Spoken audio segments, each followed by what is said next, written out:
Hello friends, எல்லாருக்கும் வணக்கம். இந்த வீடியோவில் ஏப்ரல் 2025 மாதத்திற்கான 50+ மோஸ்ட் இம்பார்ட்டன்ட் கரண்ட் அஃபேர்ஸ் பார்க்கலாம். முதல் கேள்வி, அரங்கநாதன் விருது 2025. இந்த விருது இலக்கியத்தில் புகழ்பெற்றவர்களுக்காக வழங்கக்கூடிய ஒரு விருதாகும். இந்த விருதினை 2025ஆம் ஆண்டில் தமிழவன் மற்றும் திருநாவுக்கரசு ஆகியோருக்கு வழங்கப்பட்டிருக்கு. அரங்கநாதன் விருது 2025 2 பேருக்கு கொடுத்துருக்காங்க. திரு தமிழவன் மற்றும் திருநாவுக்கரசு இவங்க 2 பேருக்கும் வழங்கப்பட்டிருக்கு. அடுத்து, இராணுவ தளபதிகள் மாநாடு 2025 எங்கே நடைபெற்றது அப்படின்னா புதுடெல்லியில். 2025ஆம் ஆண்டிற்கான இராணுவ தளபதிகள் மாநாடு புதுடெல்லியில் நடைபெற்றுள்ளது. அடுத்து, காமன்வெல்த்தின் புதிய பொது செயலாளர். காமன்வெல்த்தோட புதிய பொது செயலாளராக நியமனம் செய்யப்பட்டவர் ஷெர்லி போட்சவே அவர்கள் நியமனம் செய்யப்பட்டுள்ளார். இப்பதவிக்கு நியமனம் செய்யப்பட்டுள்ள முதல் ஆப்பிரிக்க பெண் இவர் ஆவார். ஸோ இந்த கேள்வி ரொம்ப முக்கியமானது. காமன்வெல்த்தின் புதிய பொது செயலராக நியமனம் செய்யப்பட்டவர் ஷெர்லி போட்ச்வே. அடுத்த கேள்வி, மியாமி ஓப்பன் டென்னிஸ் போட்டி. இந்த போட்டி அமெரிக்காவில் நடைபெற்றது. இதில் பெண்கள் ஒற்றையர் பிரிவில் அரியானா சலபென்கா சாம்பியன் பட்டம் வென்றுள்ளார். அடுத்த கேள்வி, தமிழ்நாடு காவலர் தினம். ஆண்டுதோறும் செப்டம்பர் 6ஆம் நாள் தமிழ்நாடு காவலர் தினமாக கொண்டாடப்பட உள்ளது.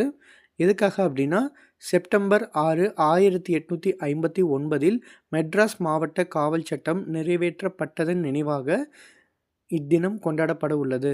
தமிழ்நாடு காவலர் தினம் செப்டம்பர் 6ஆம் தேதி. அடுத்து, திறன் திட்டம். திறன் திட்டம் பார்த்திங்கன்னா, தமிழ்நாடு பள்ளி கல்வித்துறை சார்பில் இந்த திட்டம் தொடங்கப்பட்டிருக்கு. அதுலேயும் பர்டிகுலராக பார்த்திங்கன்னா 6 முதல் 8ஆம் வகுப்பு வரை உள்ள மாணவர்களுக்காக தொடங்கப்பட்ட திட்டம் தான் திறன் திட்டம். இது தமிழ், ஆங்கிலம், கணிதம் பாடங்களில் திறன்களை மேம்படுத்துவதற்காக தொடங்கப்பட உள்ளது. ஸோ இந்த ஸ்கீம் பற்றி மேபி வரக்கூடிய குரூப் 1 இல்லை குரூப் 2 மேபி கேட்குறதுக்கு அதிக வாய்ப்புகள் இருக்குது. ஸோ திறன் திட்டம் அப்படிங்கிறது 6 முதல் 8ஆம் வகுப்பு வரை பயிலக்கூடிய மாணவர்களுக்காக அவங்களோட திறனை மேம்படுத்துவதற்காக தொடங்கப்பட்ட திட்டம். அடுத்த கேள்வி, இராணுவ செலவு பட்டியல் 2025. அதில் இந்தியா 5வது இடத்தை பிடிச்சிருக்காங்க. இராணுவத்திற்காக செலவிடப்படும் நாடுகளின் பட்டியலில் இந்தியா 5வது இடம் பிடிச்சிருக்காங்க. முதல் 4 இடம் பார்க்கலாம். முதல் இடம் அமெரிக்கா, 2வது இடம் சீனா, 3வது இடம் ரஷ்யா, 4வது இடம் ஜெர்மனி. அடுத்த கேள்வி, மார்க் கார்ட்னி. இவங்க கனடாவின் பிரதமராக தற்போது தேர்வு செய்யப்பட்டிருக்காரு. இவர் கனடாவின் 24வது பிரதமராக தேர்வு செய்யப்பட்டுள்ளார். அடுத்து, உறுதுணை கடன் திட்டம். இத்திட்டம் ஆதிதிராவிடர் பழங்குடியின சிறு வணிகர்களுக்கு கடன் உதவி வழங்கிட இந்த திட்டம் தொடங்கப்பட்டுள்ளது. சுமார் 25 கோடி ரூபாய் மதிப்புள்ள சிறு மற்றும் குறு தொழில்களுக்கு கடன் வழங்கக்கூடிய திட்டம் தான் உறுதுணை திட்டம். இது யாருக்காகனா ஆதி திராவிடர் மற்றும் பழங்குடியினருக்காக. அடுத்து, பசுமை முயற்சிக்கான பிளாட்டினம் விருது வழங்கப்பட்டிருக்கு. அது எந்த விமான நிலையம் அப்படின்னா ஹூப்ளி விமான நிலையம். இது எங்கே அமைந்துள்ளது அப்படின்னா கர்நாடகா மாநிலத்தில் அமைந்துள்ளது. அடுத்த கேள்வி, உச்சநீதிமன்றத்தின் புதிய தலைமை நீதிபதியாக நியமனம் செய்யப்பட்டுள்ளவர் திரு PR கவாய். அவர் உச்சநீதிமன்றத்தின் புதிய தலைமை நீதிபதியாக தேர்வு செய்யப்பட்டுள்ளார்.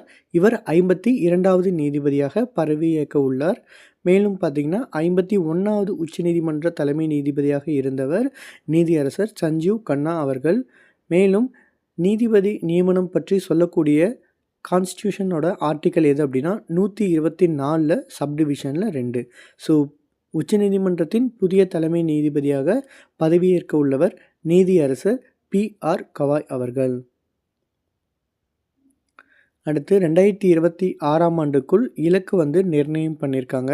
அதாவது தட்டம்மை மற்றும் ரூபெல்லா நோயை 2026ஆம் ஆண்டிற்குள் ஒழிக்க மத்திய அரசு இலக்கு நிர்ணயம் பண்ணியிருக்காங்க. எந்த வருடத்திற்குள் அப்படின்னு கேட்கறதுக்கு அதிக வாய்ப்புகள் இருக்குது.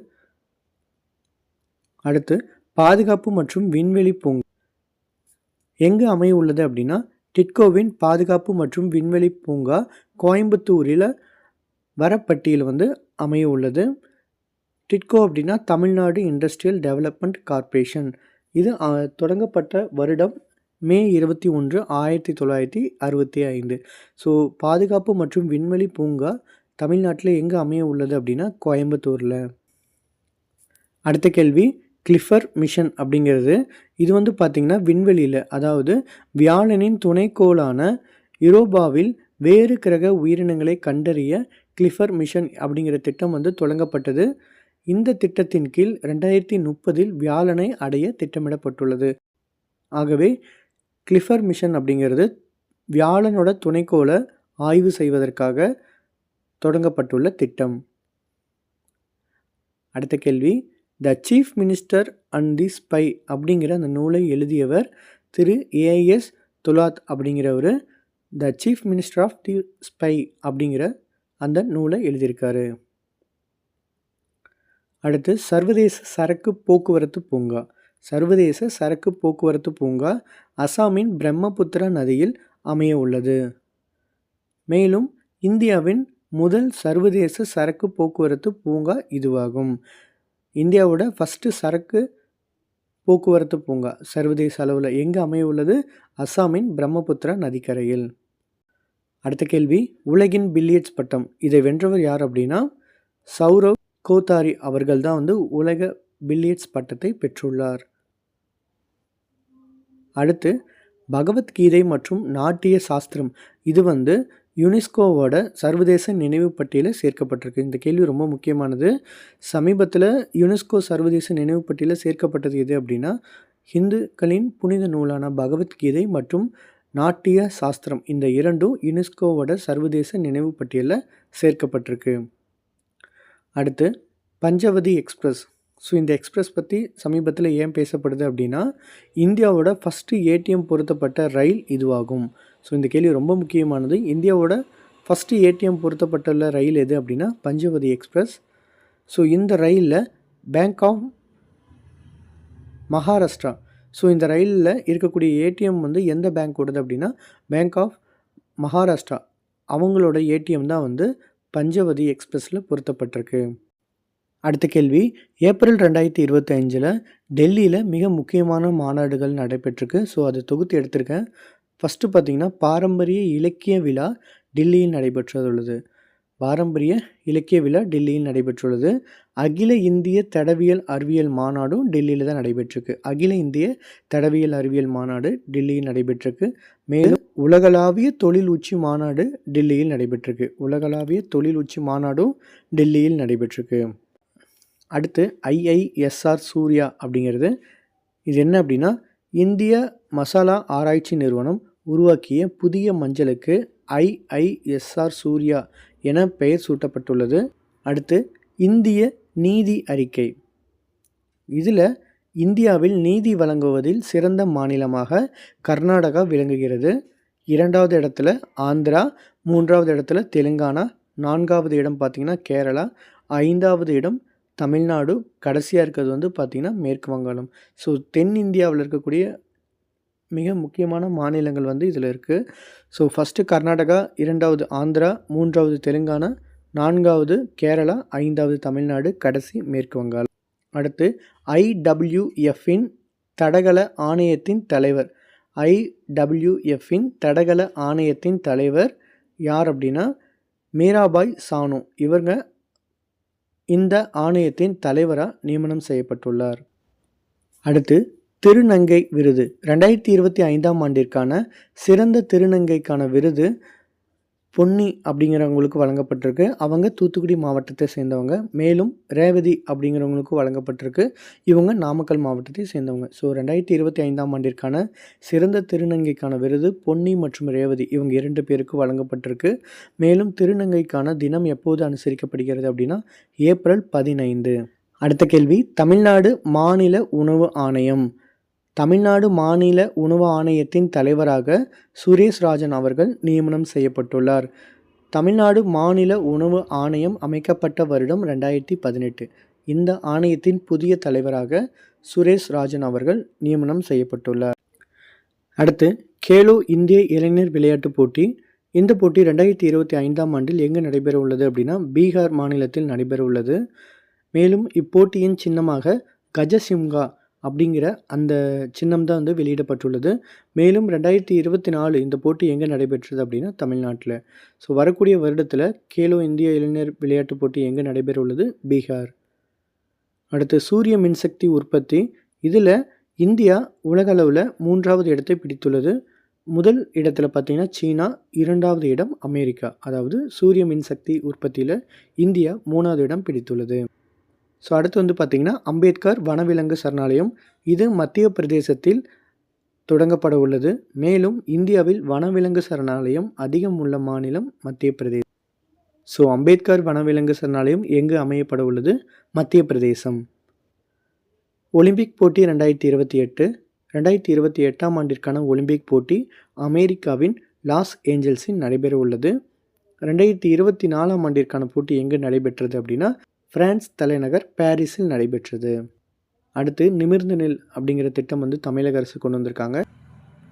எதுக்காக அப்படின்னா கல்லூரி முடித்து வரும் மாணாக்கர்களுக்கு புத்தாக்கம் மற்றும் தொழில் முனைவு பயிற்சி வழங்குவதற்காக தொடங்கப்பட்டுள்ள திட்டம் நிமிர்ந்து நெல் திட்டம்.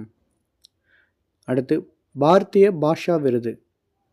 2025ஆம் ஆண்டிற்கான பாரதிய பாஷா விருது யாருக்கு வழங்கப்பட்டிருக்கு அப்படின்னா எழுத்தாளர் திரு எஸ் ராமகிருஷ்ணன் அவருக்கு வழங்கப்பட்டிருக்கு.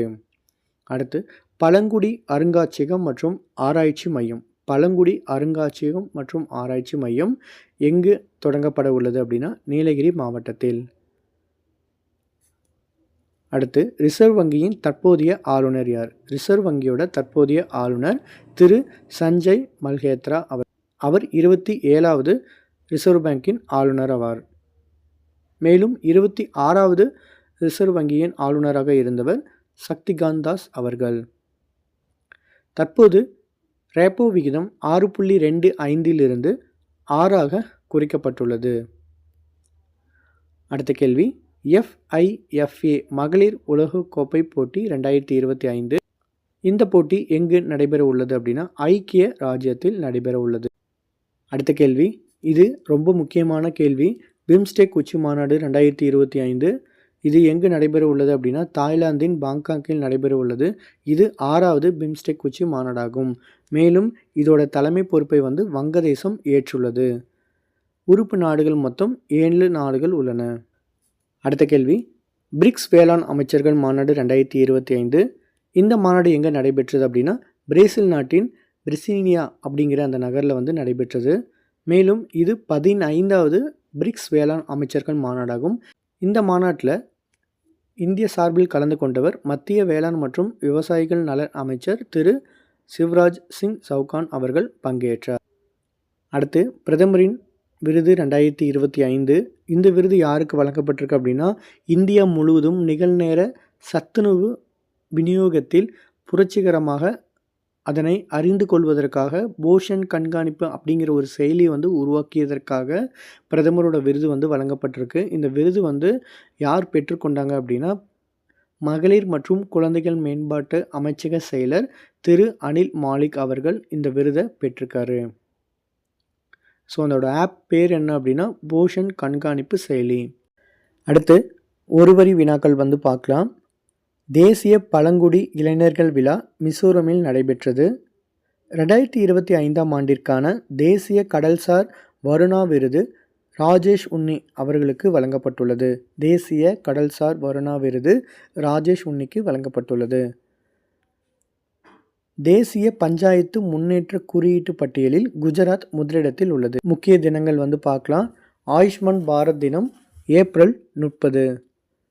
சர்வதேச வானியல் தினம் ஏப்ரல் 29.